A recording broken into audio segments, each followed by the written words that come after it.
皆さん、こんにちは。小松です。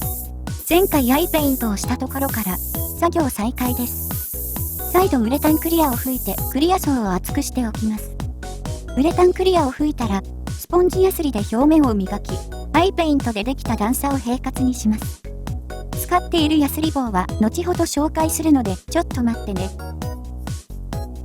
ヤスリがけが終わったら、再度ウレタンクリアを吹いて、細かい傷を消します。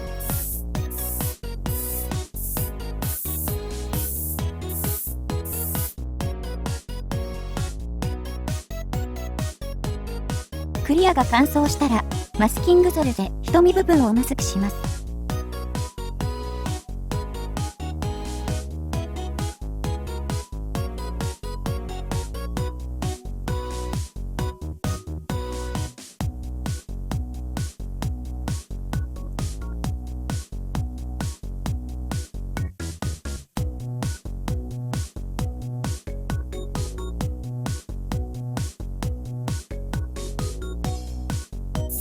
艶消し塗装を行い、瞳以外の部分は艶消しにします。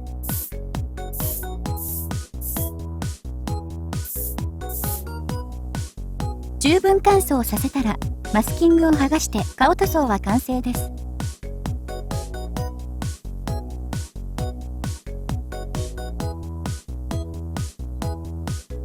では、パーツの塗装に入ります。前回1回目の表面処理後、サフを吹いて乾燥させておきました。これを1パーツずつチェック。処理が甘かったところや、残った傷などをパテで埋めていきます。OK になったパーツ、これしかなかったんだが。では、2回目の表面処理を行っていきます。ちょっと細かいところが多いので、ヤスリ掛け棒を考えてみました。使うのはステンレス製エッチングパーツの余り部分。これを短冊状にカットします。ステンレスの薄い板であれば、市販の板でも問題ないと思います。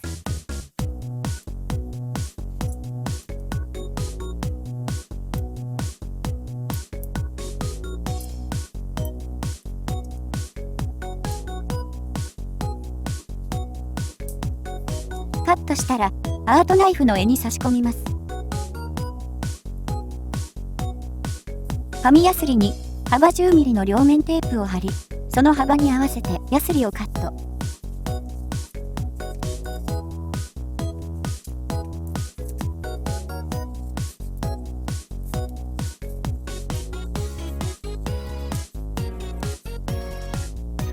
帯状の紙ヤスリから両面テープのセパレータを少しだけ剥がします。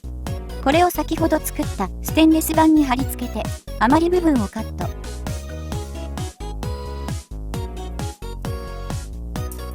このヤスリ棒を使って細かいところの表面処理を進めていきます。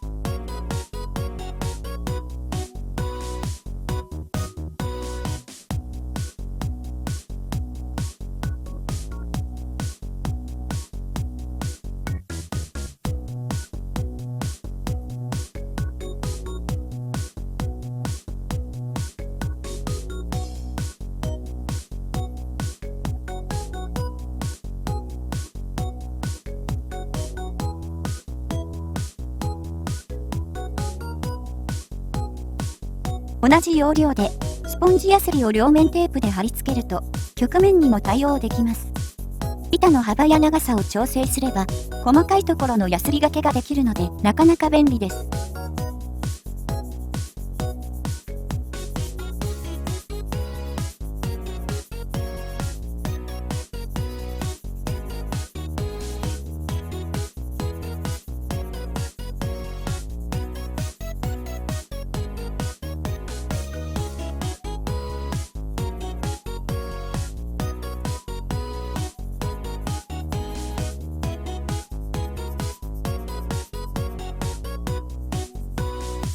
これを何度か繰り返し、全パーツ OK になるまで繰り返します。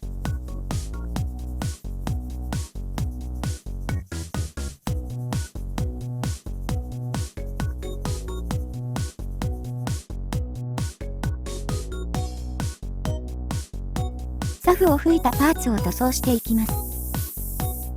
まずは、ベースの白を塗装していきます。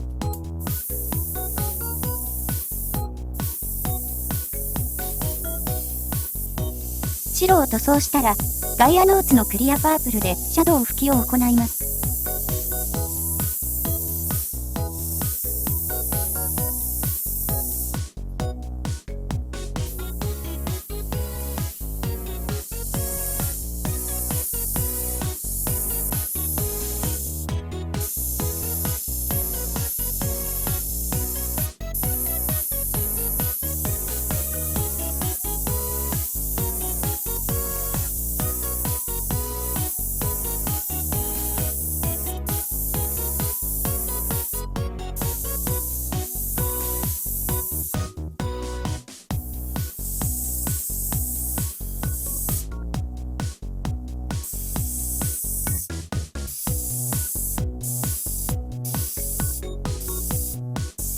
シャドウ吹きを行った後、さらに、上から、ガイアノーツのアルティメットホワイトを塗装していきます。少しクリアを混ぜて色を薄くして、繰り返し吹くことで、シャドウ吹きが少し透けて見えるレベルで重ね吹きを行います。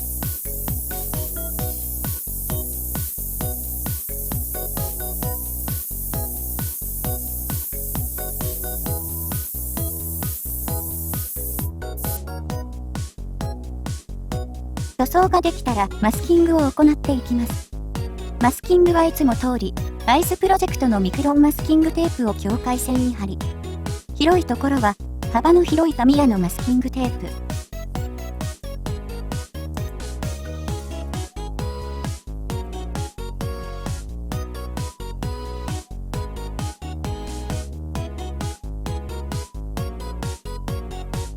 隙間はマスキングゾルで埋めていきます。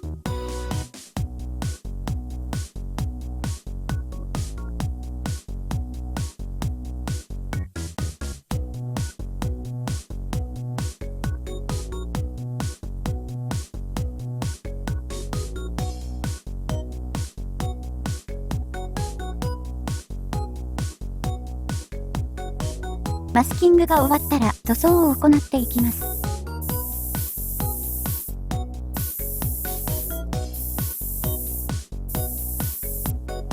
十分乾燥させた後、マスキングを剥がします。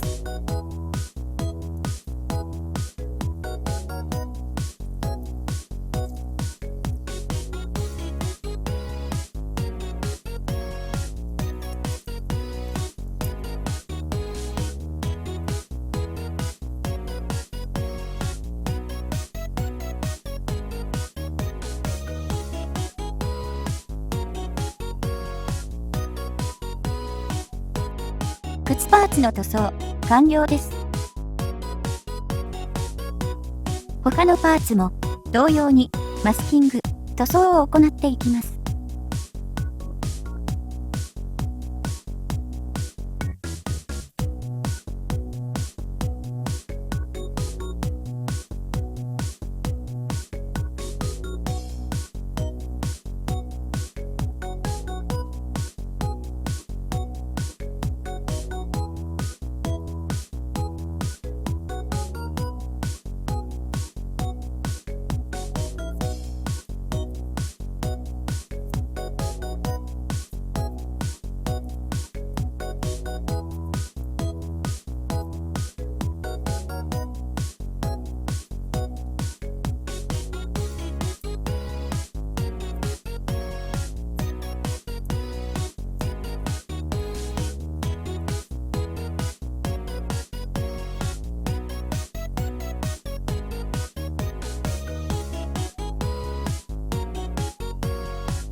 先ほどのマスキングでは、アイズプロジェクトのマスキングテープを使いましたが、極率が厳しいところは、長谷川トライツールのマスキングシートを使ってマスクしていきます。爪楊枝で、マスキングテープを徐々に曲げて曲線に沿わせて貼り付けます。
あとは、同様に広い面積の部分は、タミヤのマスキングテープ、隙間はマスキングゾルで埋めていきます。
モールド中央部の円は、カッティングプロッターを用いて円を切り出して貼り付けます。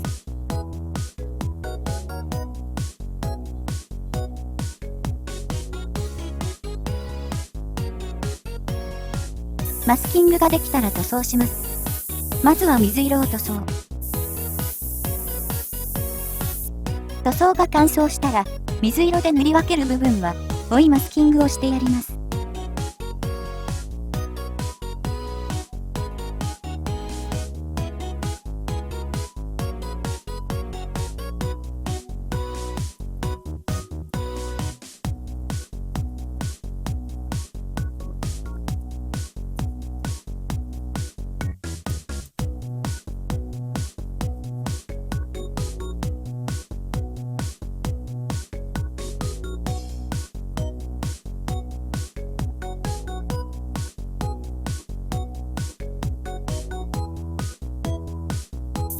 マスキング完了後、2色目を塗装。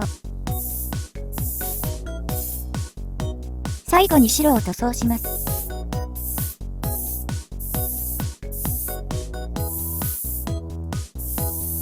この後モフモフパーツは別の塗装を行うので、先にモフモフがついているパーツを塗装してしまいます。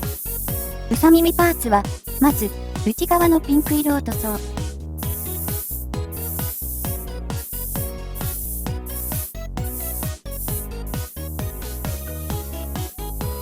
上から少し赤みの強いピンク色を吹いてグラデーションにします。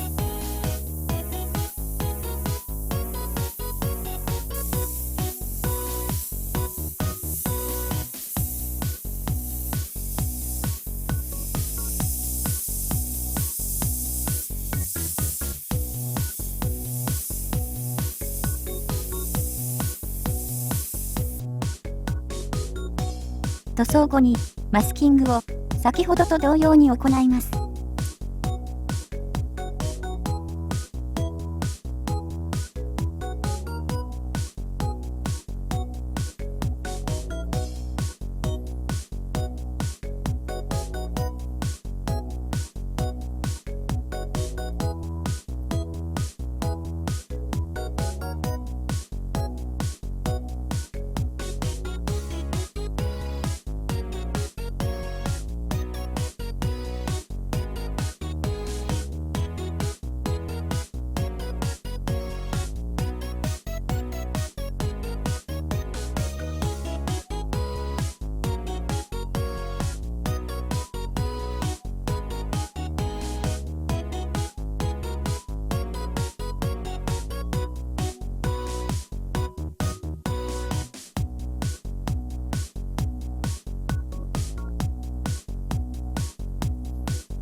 マスキングが終わったら、白を再度塗装してはみ出した塗料を隠してやります。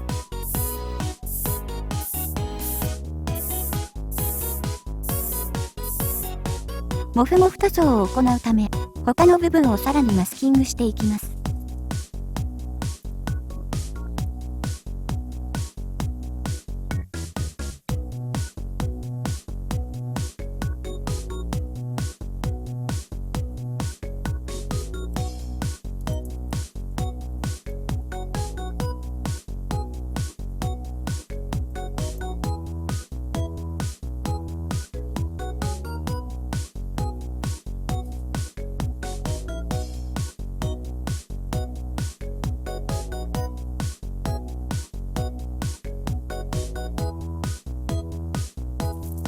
さて、今回初めて挑戦してみたモフモフ塗装を行っていきます。用意したのは中空ガラスバルーンという粉で、パテの軽量化に使う粉末です。粒径は60ミクロンらしいので、エアブラシで拭けるのではということで、クリアに混ぜて塗装を行ってみました。ちなみに、真似をしてエアブラシが壊れても、小松は一切保証できませんので、自己責任でお願いしますよ。左が塗装を行ったもの、右が塗装前のパーツです。ちょっと写真ではわかりにくいんですが、これはかなり良い感じになりました。これを他のパーツも同様に塗装して、モフモフにしていきます。塗装をしたらマスキングを外します。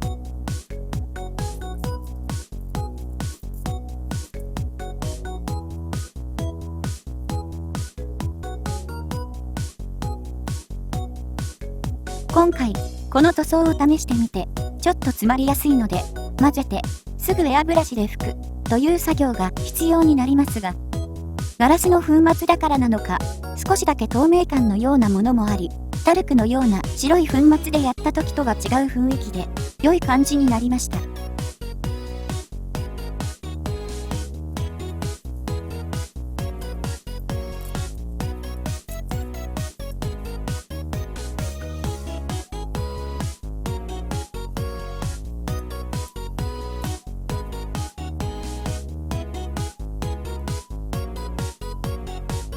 マスキングを外したら、水色のエナメル塗料で墨入れを行っておきます。次は人参の塗装です。先に、人参の葉っぱを塗装。何気にモールドがきっちり作られていたので、塗装にも気合を入れて、先に濃いめの色を塗り、少し薄い緑で立ち上げます。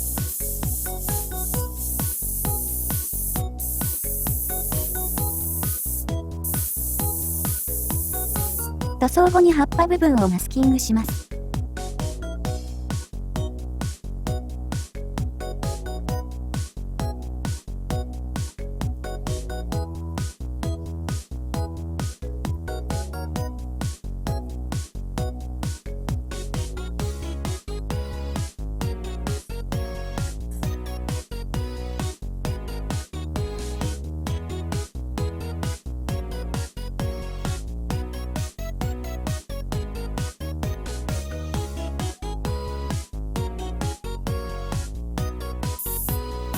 オレンジ部分の塗装ですが、隠蔽力があまり高い塗料ではないので、先に白を吹いた後にオレンジを吹きます。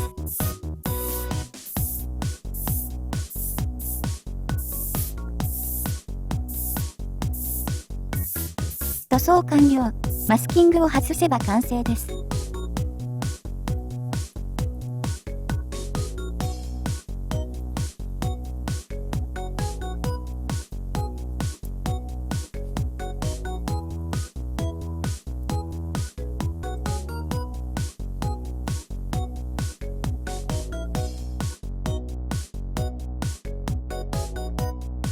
では、前回塗装した肌パーツの服などを塗装します。まずは、あらかじめ、肌部分に艶消しクリアを吹き、艶消しにしておきます。この上からマスキングを行い、手袋などを塗装します。今回は、手袋を艶ありにしたかったので、肌パーツは、あらかじめ艶消し塗装を行いました。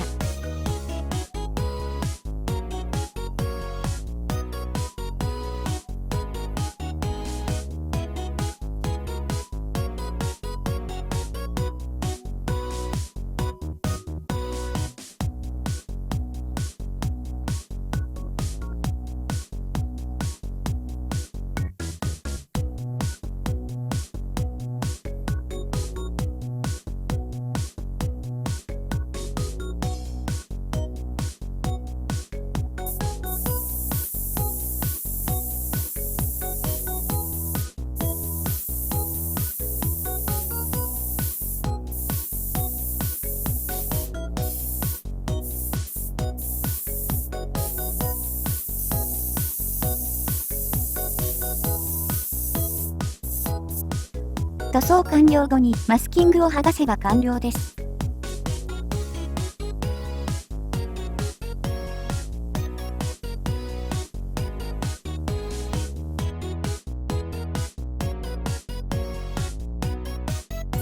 下半身のパーツ塗装を行います。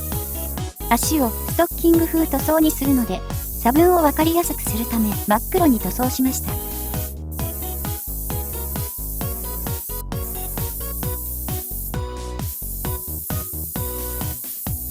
最後にウレタンクリアを吹いて、ツヤをかなり出しておきました。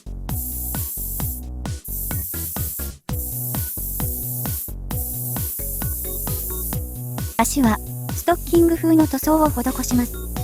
まずは、クリアブラックでシャドウ拭きを行います。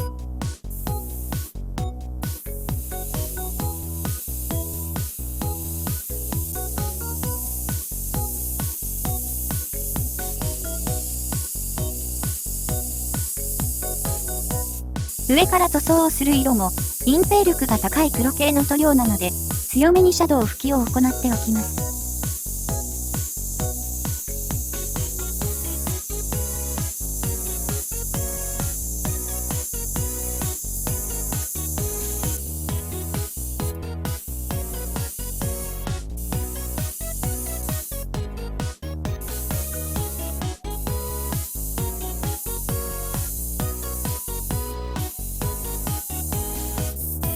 上からクリアブラックと茶色を少し混ぜた色で塗装します。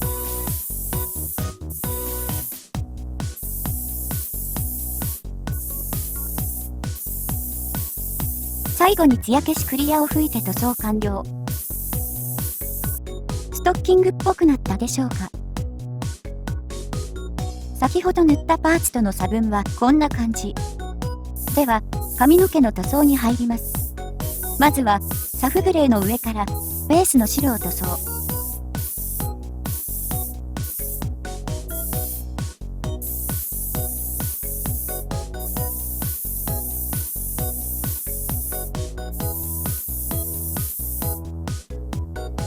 服はクリアパープルでシャドウ拭きを行ったので、髪の毛はクリアブルーでシャドウ拭きを行いました。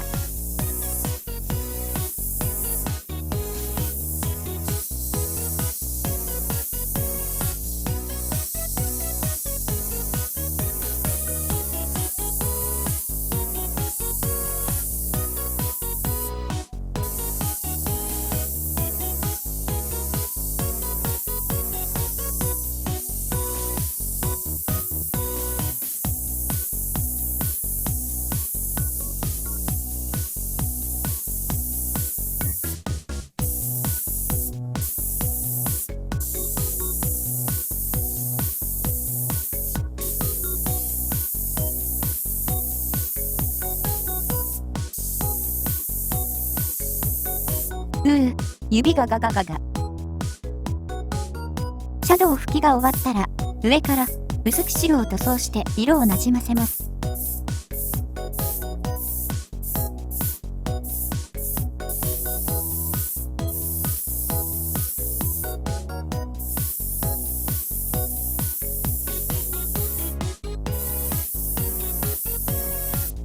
さて、ペコちゃんのメインディッシュ、髪の毛のマスキングを行います。ペコちゃんは髪の毛が3つ編みで、互い違いに青と白色になっているので、なかなかのフィニッシャー泣かせな髪の毛になっております。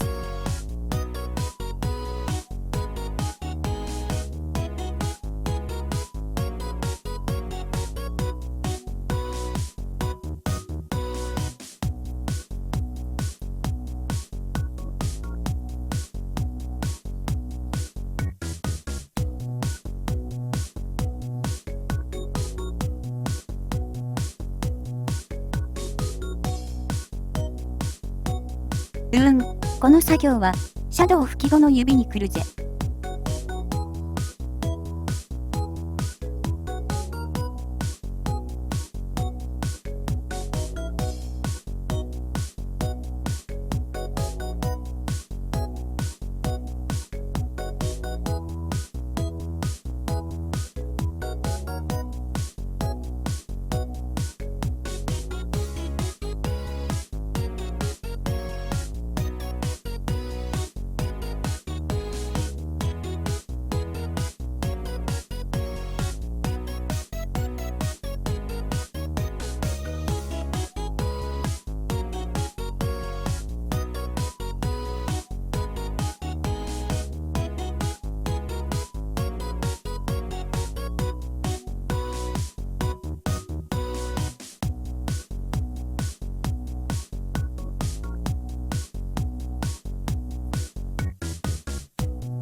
マスキング完了です。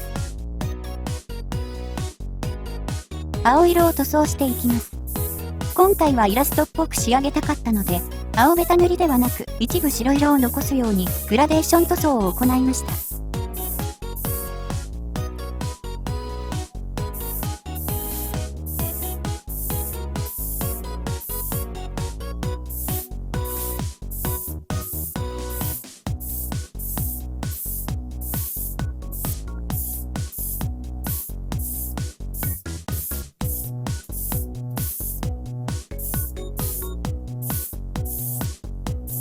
塗装後にマスキングを剥がします。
なんとか間違えずに塗装できました。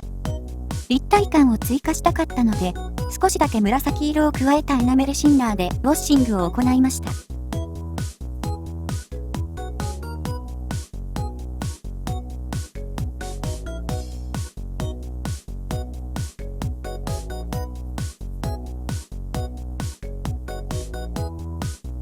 最後に艶消しクリアを吹いて塗装完了です。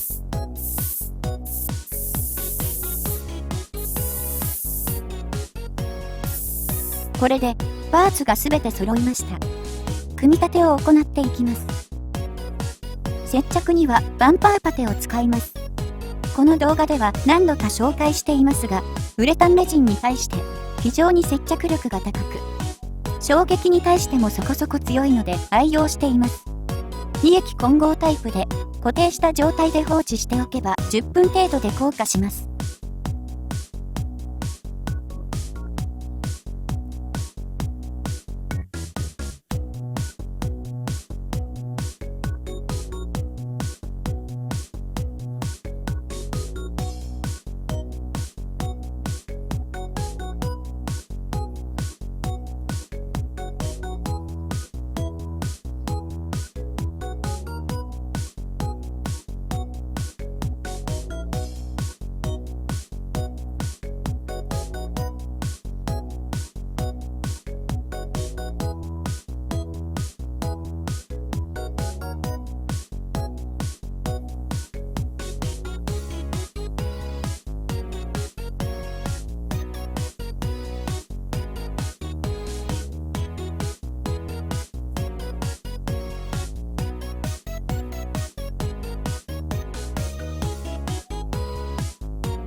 これでペコちゃん本体の製作は完了です。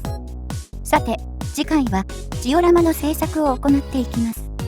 ちょっとツイッターでも言いましたが、ペコちゃんといえばマイクラ。マイクラの世界に降り立つペコちゃんジオラマを制作していきたいと思いますよ。では今回はここまで。次回もお楽しみに。